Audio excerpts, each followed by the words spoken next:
আসসালামু আলাইকুম। আমি আফরিন কুকিং লাইফস্টাইল থেকে বলছি। হাজির হলাম বরাবরের মতো মজাদার একটি রেসিপি নিয়ে। আজকে তৈরি করব রুই মাছ ভুনা। চলুন দেখে নেই। প্রথমে রুই মাছটাকে ভালো করে লবণ দিয়ে ধুয়ে নিতে হবে। দিয়ে দিচ্ছি হলুদের গুঁড়ো, সাথে দেব পরিমাণ মতো লবণ।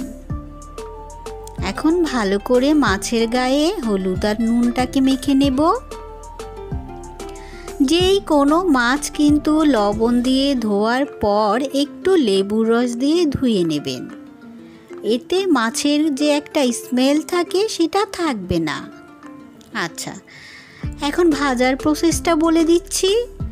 তেলটা গরম হওয়ার পর চিমটি পরিমাণ লবণ দিয়ে দিবেন। এতে কিন্তু মাছ কখনোই প্যানের গায়ে লেগে যাবে না। তেলটা ভালো করে গরম করে মাছগুলোকে দিয়ে দিচ্ছি। মাছটা যেহেতু আমরা ভুনা করব, এটার জন্য বেশি ভাজার দরকার নেই। প্রথমে 5 মিনিট ভাজবো, উল্টে দিয়ে 2 মিনিট ভাজবো, তারপরে মাছটাকে উঠিয়ে নেব।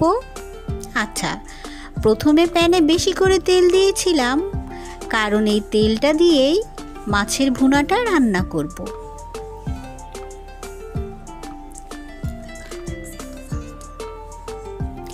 এখন এই একই তেলে দিয়ে দেব পেঁয়াজ কুচি। আমি এখানে 1/2 কাপ পেঁয়াজ কুচি নিয়েছি। পেঁয়াজটাকে একটু ভেজে নেবেন।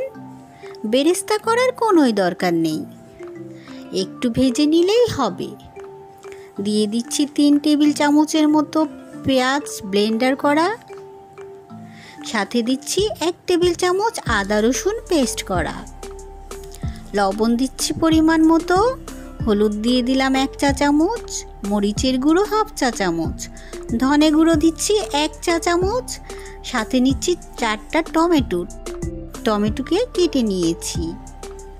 এখন সব কিছু একসাথে ভালো করে কষিয়ে নেব,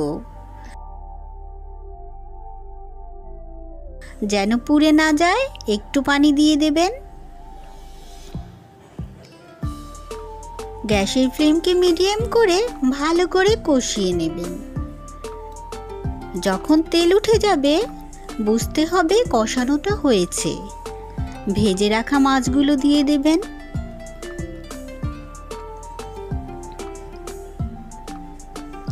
মাছগুলো যেহেতু ভাজাই আছে, এক্ষেত্রে কিন্তু বেশি নাড়াচাড়া করার কোনোই দরকার নেই। ঢাকা দিয়ে রাখবো 3 মিনিটের জন্য। 3 মিনিট পর মাছগুলো উল্টে দেব। এখন দিয়ে দেব সামান্য পরিমাণ টমেটো কেচাপ। এতে মাছের ভুনার টেস্ট বেড়ে যায়। দিয়ে দিচ্ছি কিছুটা কাঁচামরিচ, অবশ্যই মাথাটা চিড়ে দেবেন। আর দিয়ে দিচ্ছি ধনেপাতা কুচি। একটু হাত দিয়ে দুলিয়ে দুলিয়ে নেড়ে দিতে হবে, কারণ মাছ বেশি নাড়াচাড়া করা যাবে না, এতে ভেঙে যাওয়ার সম্ভাবনা থাকে। দেখলেন তো কত সহজেই তৈরি হয়েছে রুই মাছ ভুনা। যদি ভালো লাগে অবশ্যই বাড়িতে বানিয়ে নেবেন। আর আমার চ্যানেলকে সাবস্ক্রাইব করে আমার পাশেই থাকবেন। আবার হাজির হব রেসিপি নিয়ে। আল্লাহ হাফেজ।